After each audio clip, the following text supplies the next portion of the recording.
Азербайҗан президенты Илхам Алиев искәрткәнчә, Татарстан рәисенең халыклар арасындагы күп гасырлык дуслык һәм теләктәшлек багланышларын үстерүе хөрмәткә лаек. Уртак Араз үзәне икътисади зонасын ачу, ике республика арасындагы өстенлекле башлангыч проектларны тормышка ашыру Россия белән Азербайҗан арасындагы элемтәләрне ныгытуда үз өлешен кертә ди котлавында Илхам Алиев. Казакстан президенты Касым-Жомарт Токаев искәрткәнчә, Рөстәм Миңнехановның зирәк җитәкче булуы һәм ил өчен тырышып эшләве Татарстанны алдынгы тиз үсештә булган төбәк итте.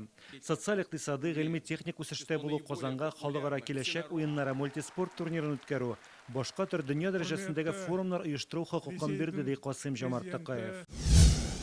Түркменстан президенты Сәрдар Бердимөхәммәдов белән халык мәслихәте рәисе Гурбангулы Бердимөхәммәдов та Рөстәм Миңнехановка ике арадагы мөнәсәбәтләрне ныгытуга керткән өлеше өчен рәхмәтләрен белдерә.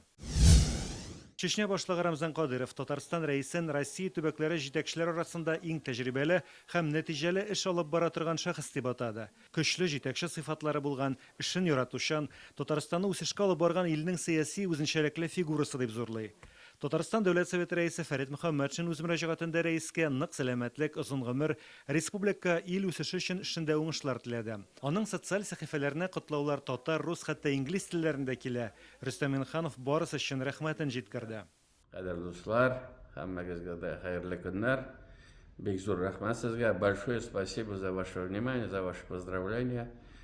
Үз яхшылыгыз үзегезгә йөзләтеп кайтсын. Рөстәм Миңнеханов Татарстан белән 2010 елдан идарә итә.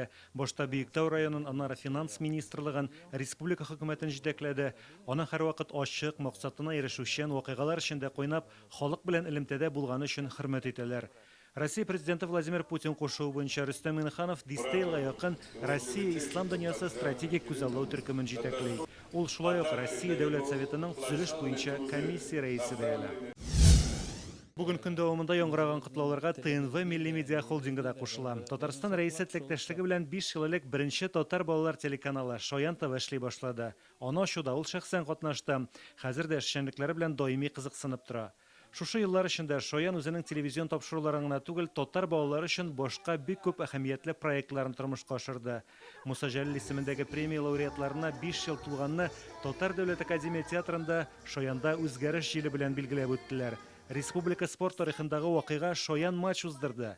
ТНВның зур командасы Рөстәм Миңнехановка киләчәктә зур эшләрне башкарып чыгарлык саулык, сәламәтлек, көч, куәт һәм уңышлар тели.